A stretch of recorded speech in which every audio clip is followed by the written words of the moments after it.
channel. My name is Rebecca and I am the Clueless Homemaker, clueless in every single way. Feel like breaking free. Open your eyes. So, this is going to be episode 1 of my productivity series, and today I'm going to talk to you about the Pomodoro Technique. You may be asking yourself, who is this clueless woman thinks she is telling us how to be more productive? Well, I'm trying to learn to be productive. It was literally my New Year's resolution.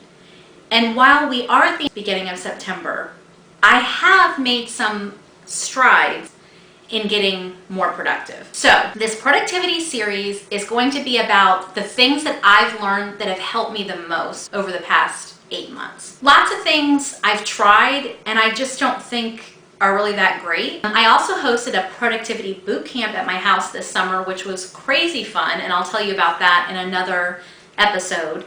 But for this one, we're going to talk about the Pomodoro Technique. And yes, I wanted to do this one first so that I could show you that I can roll my R's like a boss. My husband cannot roll his R's, so there's that. Anyway, the Pomodoro Technique was invented in the late 1980s by a man named Francesco Cirillo? I don't know if I'm saying his name right. It was invented by Francesco, who was going to university at the time. And he wanted to invent a time management system to help him study better. So while this was invented for studying, it really can be used across the board to be more productive. So if you are like me and want to spend the least amount of time doing the stuff that you're not crazy about doing, like cleaning and laundry and whatever, this is going to help you. So the Pomodoro Technique, okay, let me stop myself. Pomodoro just means tomato in Italian. So instead of continuing to say Pomodoro Technique and sound bougie, I am going to just call it the tomato technique. It's a lot easier for me and I don't feel quite so silly saying it. It was named after the tomato kitchen timer that he used when he invented this. So here's the basic gist of it. The tomato technique is that you spend 25 minutes of hard, focused, like laser beam focus on the task at hand. So let's say the task is studying. Let's just use that as an example. You would set your timer for 25 minutes and you would work uninterrupted for that 25 minutes on studying. If you finish the 25 minutes, if the timer went off and you had focused for that entire 25 minutes, then you were rewarded with a 5-minute break. This period of time, the 25 minutes, is actually called a Pomodoro. So we're just going to call it a tomato time, if we need to call it anything, I guess. So this 25 minutes is only if you're uninterrupted and you're focused.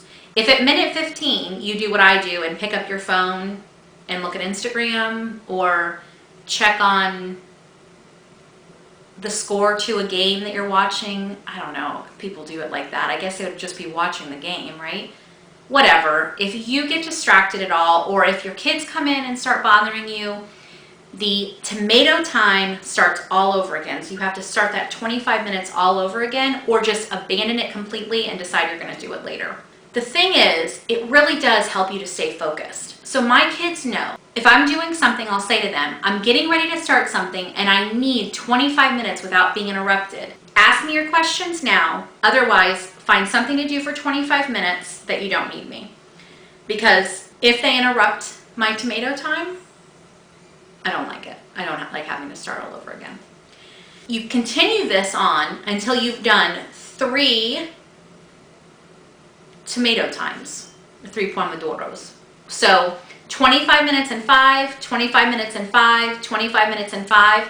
And then if you get to the 4th tomato time, it's 25 minutes and then you get to take a 15-minute break. Now you may be asking, what happens, Rebecca, if I get my work done in less than 25 minutes? If I'm studying and 20 minutes is sufficient, then you're supposed to spend that last 5 minutes or whatever amount of time is left over doing what's called overlearning. So in studying, if you feel like you have it, you know everything that you needed to learn, you would go back and still keep learning. I don't do this because I'm not using it to study. I'm using it to like clean my bathroom and my kitchen. So if I get my stuff done in less than 25 minutes, it's cause for celebration, and I just say I get a longer break. You do what you want to do. If you feel like you want to do a real tomato time and you want to overlearn, let's say cleaning your bathroom, for example, and you get it done in 15 minutes, then you can use that last 10 minutes to do deep cleaning, things that maybe you only do once a month. But for me, no, I'm so excited to be done early. There's basically 6 steps. Decide on the task to be done. It really helps me to write it down. I'll make an actual to-do list because seeing what I have to do and then crossing it off is just really satisfying for me. Then you're gonna set your tomato timer. Any kitchen timer will do, or you can set an app on your phone. They even have Pomodoro apps now, or what I like to do is this. Hey Google, set a timer for 25 minutes. Okay, 25 minutes. Starting now. I love that she answers me. She's literally the only person who listens to what I say. So after you've decided on your task, you've set your timer, you're gonna work on the task, obviously, for 25 minutes. When the timer rings, you're going to stop working and you're gonna put a check mark on a piece of paper. So if you have a to-do list, you just put a little check mark next to the thing you're working on. That's if this is gonna take you longer than 1 tomato time. If you get it done before that, don't worry about the check mark, just cross it off. But if you're working on something, like let's say decluttering your closet that might take you an hour, you're gonna put a little check mark so that you can keep track of your tomato times and know when you get to take that longer break. Okay, so the stages of planning, tracking, recording, processing how much time it's taking you, and visualizing, actually seeing that time go and seeing your little check marks or your lines add up, is fundamental to this work and for you to be able to stay focused. The guy who invented this really emphasizes the whole process that leads up to actually doing the work. It's not even just the work,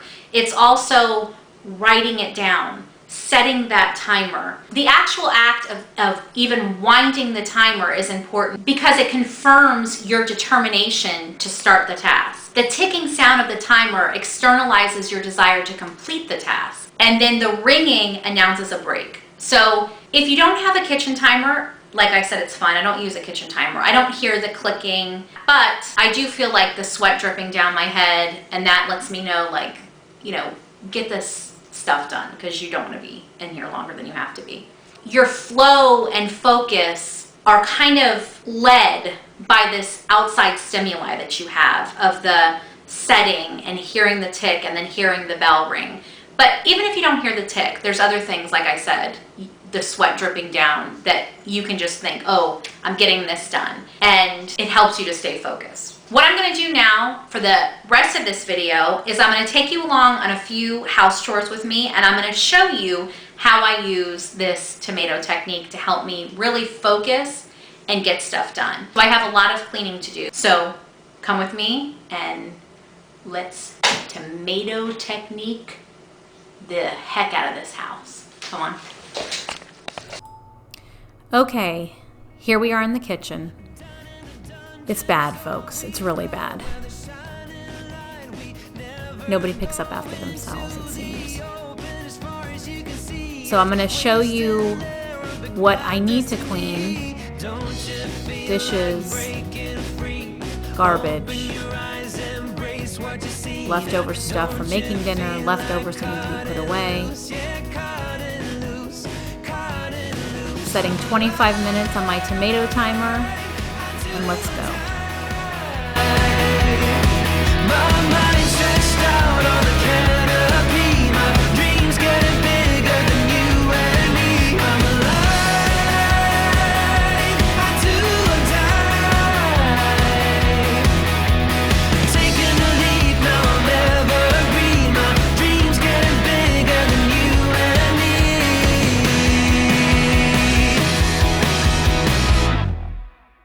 I reach for the summit, calling for you. I close my eyes, can you feel it too? Don't wanna be alone when I got you. Escape with me. About this time, you might be asking yourself, where are the doors under her kitchen sink? Or maybe you didn't notice at all, or maybe you noticed, but you're not asking yourself that because you just don't care. But I care enough to tell you. This has been an ongoing battle with my husband. I would put the doors back on, he would take them off. I would put them back on, he would take them off. So guess who won in the end? He did. But you have to choose your battles, ladies. Sometimes you have to let him have the doors off so that you can have something better and more important. I don't know. I'm still waiting. He says I can cash in my husband bucks for something great. He provides prizes like at a Dave & Buster's, but he says they're better. Leather jackets, extra time in the bathroom, things like that.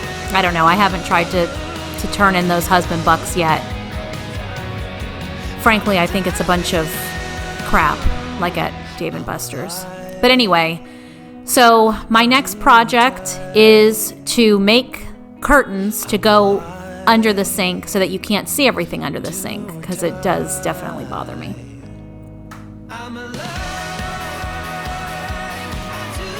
These are my 6-year-old's oven mitts for when she cooks, and these are the only oven mitts we have in the house, so they've also become mine. It's hard putting my big hands into her little mitts.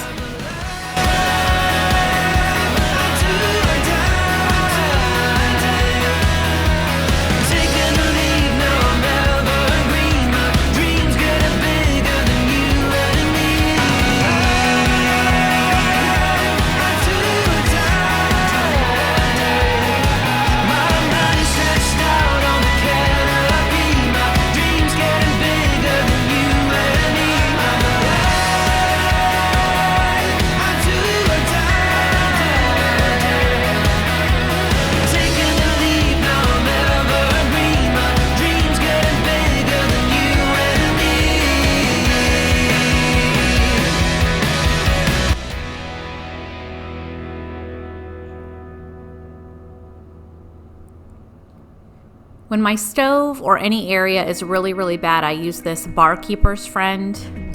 It's not 100% natural like I like to use, but sometimes you just need a little bit of extra something.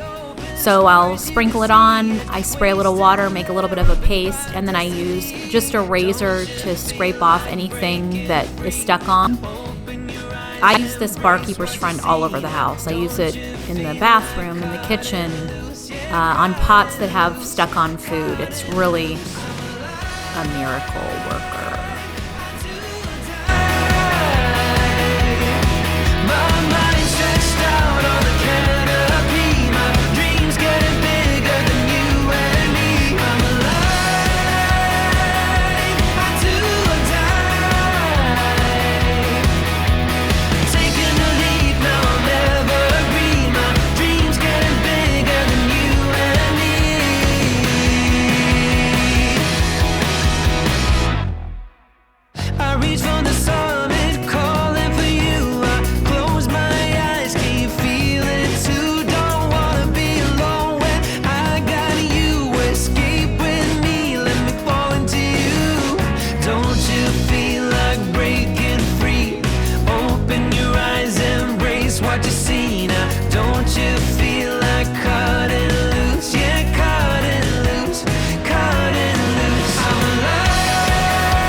If you see a little jump there, it's because my husband decided to come in the kitchen without a shirt on, and I had to edit that out. But you'll see, in an attempt to tease me and make me an anxious mess, in the moment he's going to, there he goes, put some muscle in it on the side. I did keep that in because he thought I would edit it out.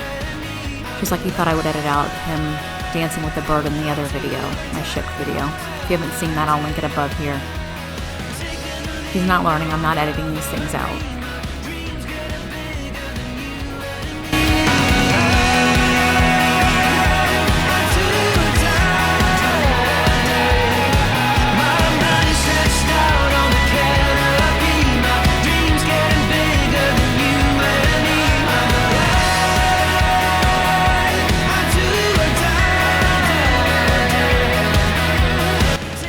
You'll notice back there I have a little ledge with some little toy looking things there. I started collecting Zoom Zooms about 1.5 years ago because I get them for my daughters because I thought they were so cute, and then I realized that I'm the boss of me and I can collect them for myself if I want to. So I put them right there and they just bring me so much joy. It's just a little thing that makes me happy to be in the kitchen.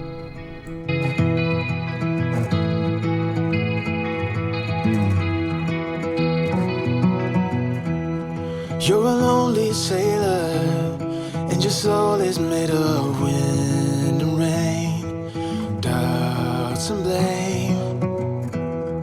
I'm a weary pirate, and my heart is made of dust and grain, and spoiled champagne. I've got troubles, I've got sins, I'm my worst enemy, but I've still got a lot to give. So I said, hey, don't you wanna come and run away with me? Hey, won't you come? We keep our toaster down here in a little dish pan that I got from the dollar store, and it's nice to just pull it out, use it, and put it back. All the crumbs stay in there. That's what I was just cleaning out, dumping the crumbs into the garbage instead of going on our counter.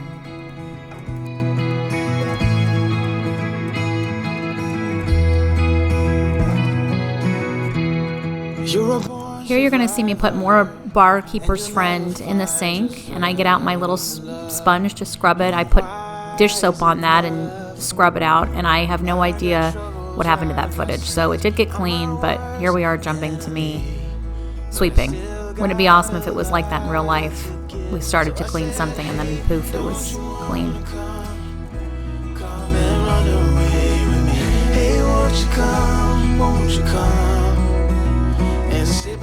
We love incense in this house, and I find that a candle with a little bit of wax left is the perfect holder for it. And my favorite thing to do when I'm done cleaning the kitchen is to hang up a clean dish towel because it means I'm donezo.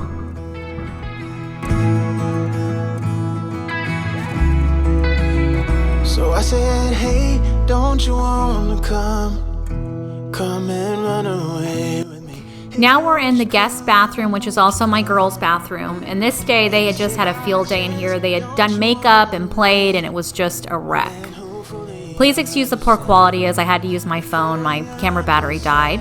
So what I need when I first start cleaning is I get everything together. My clean towels, I get a bucket to put everything in that doesn't belong in that room so that I can carry it other places. I put 25 minutes on the timer and we're gonna go. This stuff blows me away because it comes out purple and then it turns white when it's clean or ready to be cleaned. There's literally a garbage can under there. Look at all that garbage that they just throw on the floor. Kids.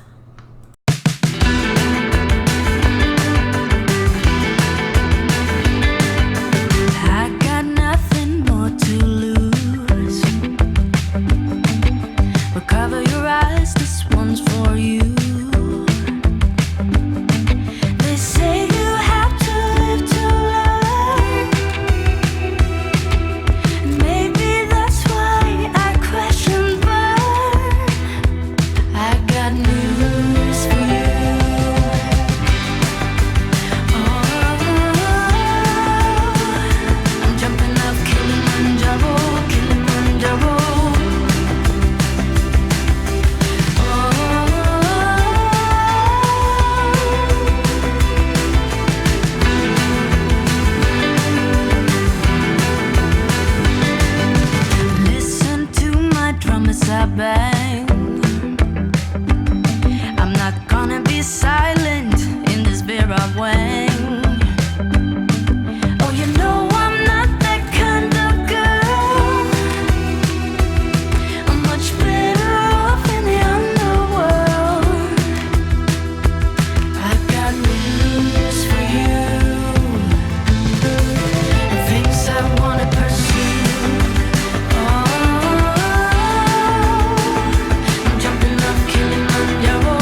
keep this Method shower spray and a sponge in the bathtub, and then when I'm in the shower, I just spray and clean the doors. Makes it a lot easier than getting in and out when I'm cleaning. Legs are gonna turn into a tail. Oh, Kilimanjaro. Oh, Kilimanjaro, Kilimanjaro.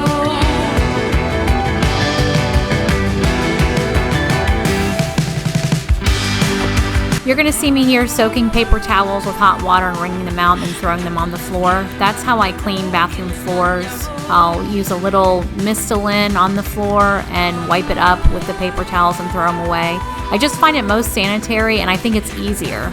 You get everything up, any hair that your broom missed, anything like that, because in the bathroom, you know, there's always all that extra stuff that's not anywhere else.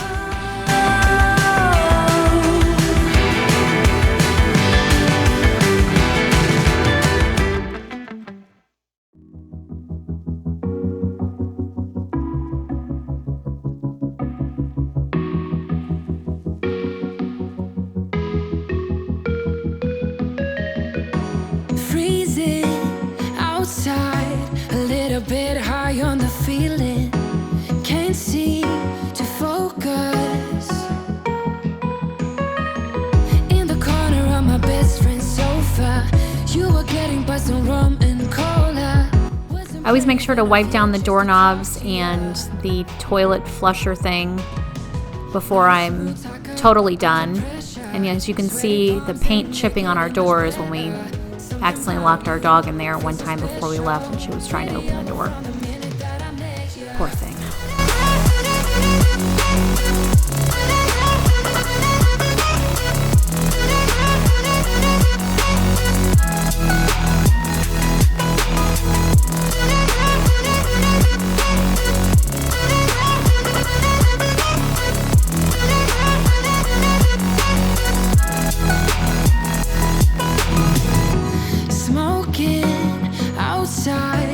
Trying to get your attention, you make me nervous.